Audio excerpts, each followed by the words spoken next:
राधे राधे। जय जय श्री राधे। श्री हरिवंश राधा वल्लभ लाल की जय हो। सभी संतों हरिभक्तों की जय हो। पूज्य गुरुदेव महाराज की जय हो। युगल जोड़ी सरकार की जय हो। हमारे ठाकुर जी महाराज की जय हो। कृष्ण कन्हैया लाल की जय हो। जय श्री राधे। बहुत बहुत स्वागत है आपका हमारे चैनल में। तो आइए आज हम सखाओं के कन्हैया से अगली कथा का श्रवण करते हैं, जिसका शीर्षक है यह अर्चक। जय हो जय हो। बहुत प्यारी लीला है। हमारे बाल गोपाल की बहुत बहुत अनोखी लीलाएं हुई हैं, तो उसी में से एक लीला का श्रवण करते हैं, यह अर्चक। जय हो। कभी कोई ऋषि मुनि वन में भी आ जाते हैं, वैसे नंद भवन में तो आते ही रहते हैं। बाबा मैया इन लोगों की बड़ी श्रद्धा से पूजा करते हैं। कन्हई संभवतः यही देख देख कर ऋषियों की अर्चा करना सीख गया है। कोई ऋषि वन में आ जाएं तो यह चपल सहसा गंभीर हो जाता है। सभी गोप कुमार श्रद्धालु हैं। ऋषि मुनियों को प्रणाम करने में, उनकी सेवा पूजा करने में सब उत्साह रखते हैं, किंतु यह काम कन्हई से जैसा उत्तम बनता है दूसरों से तो नहीं बनता। इसलिए ऐसे समय वह स्वयं अग्रणी बन जाता है। दाऊ दादा भी इसी को आगे कर देता है।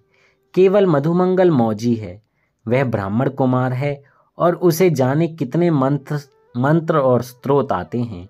अतः कुछ ठिकाना नहीं रहता कि किसी ऋषि के आने पर वह उन्हें प्रणिपात करके कन्हई की पूजा में स्वतः सिद्ध पुरोहित बन जाएगा, मंत्र बोलने लगेगा अथवा ऋषि के समीप जाकर उनके बराबर बैठ जाएगा।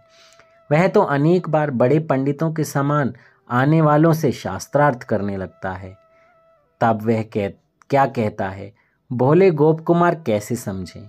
किंतु कोई ऋषि मधुमंगल से कभी अप्रसन्न नहीं होता। सब उसे आदर से पास ही बिठाना चाहते हैं। कन्हई का भी ठिकाना नहीं है। कभी कोई जटाधारी मुनि अथवा प्रकाश वपु देवता आकर इसी की स्तुति करने लगते हैं तो ऐसे खड़ा हो जाता है अथवा बैठा रहता है जैसे सचमुच यही देवता हो। जय हो जय हो। वो तो देवों के भी देव हैं। जय हो। और आदि देव के भी देव हैं। जय हो। सभी सखाओं को इस नटखट की वह गंभीरता देखकर हंसी आती है।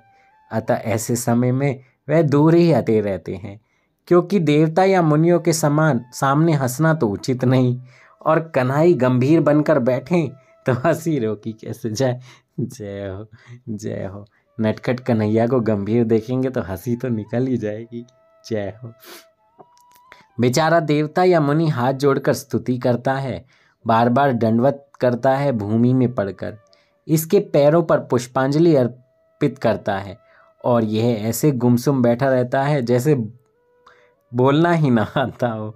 जय हो। दो चार शब्द बोल दिए तो आपकी बहुत बड़ी कृपा।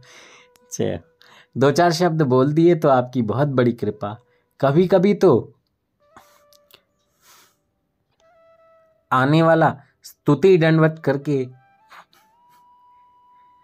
परिक्रमा भी लगाता है और चला भी जाता है, पर यह मौनी बना रहता है।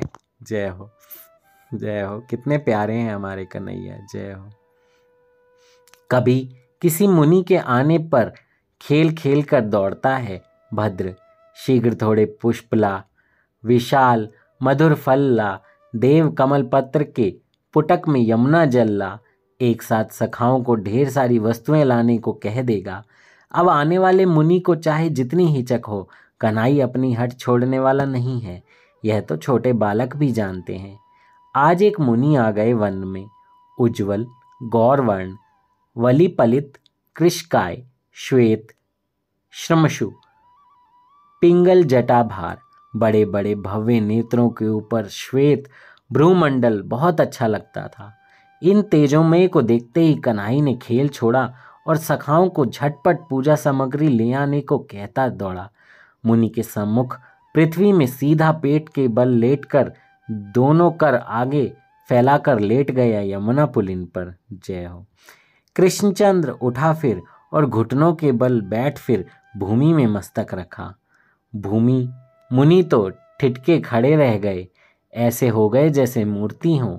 उनके एक एक रोम खड़े हो गए, नेत्रों से अश्रु झरने लगे। जय हो। जय हो। जो समस्त ब्रह्मांडों के स्वामी हैं वो एक मुनि के सामने दंडवत कर रहे हैं, कितना आनंदमय दृश्य होगा। जय हो, जय हो। उनका पूरा शरीर कांपने लगा। वे चाहते हुए भी कुछ बोल नहीं पा रहे थे, ना बोल सक रहे थे, ना हिल सक रहे थे। कृष्ण दंडवत करके उठा तो उसका भाल, नासाग्र, भ्रिकुटी, उदर पुलिन की रेणुका से भूषित हो गया था। मुड़कर कदम्ब मूल में शिला पर उसने अपना पीतांबर पटुका बिछाया और जाकर मुनि का दाहिना हाथ पकड़ा। आप कृपा करके आसन स्वीकार करें। जय हो। हमारे कन्हैया कितने प्यारे हैं, कितने प्यारे, कितने कितने आदर से उनको बिठा रहे हैं। कन्हई जब किसी की पूजा करने लगता है, ऋषि मुनि कोई हो ऐसे ही नीरव हो जाते हैं, लगता है कि बोल नहीं पाते। शाम जो कहता है यंत्र की भांति करते जाते हैं। इस मुनि को लाकर इसने अपने पटुके पर बैठा दिया है और ये ऐसे बैठे हैं जैसे संज्ञा शून्य हो।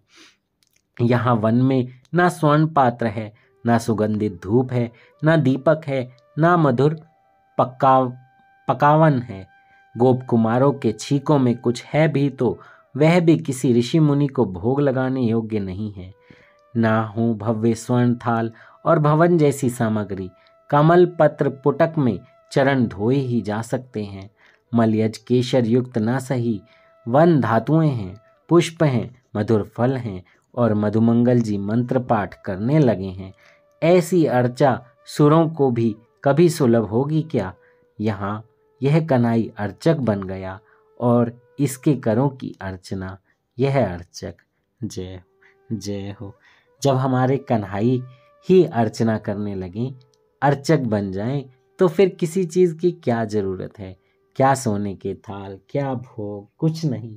वहाँ तो फिर कन्हई ही है और उनकी सेवा ही है और उनका प्रेम ही है। जो भी आएगा वो फिर बच नहीं पाएगा। जय हो, जय श्री राधे, श्री हरिवंश। कितनी प्यारी लीला है, बहुत आनंद है, बहुत आनंद। जय श्री राधे। मुझसे कहने में कोई त्रुटि हो गई हो तो मुझे क्षमा कर दीजिएगा। श्री हरिवंश।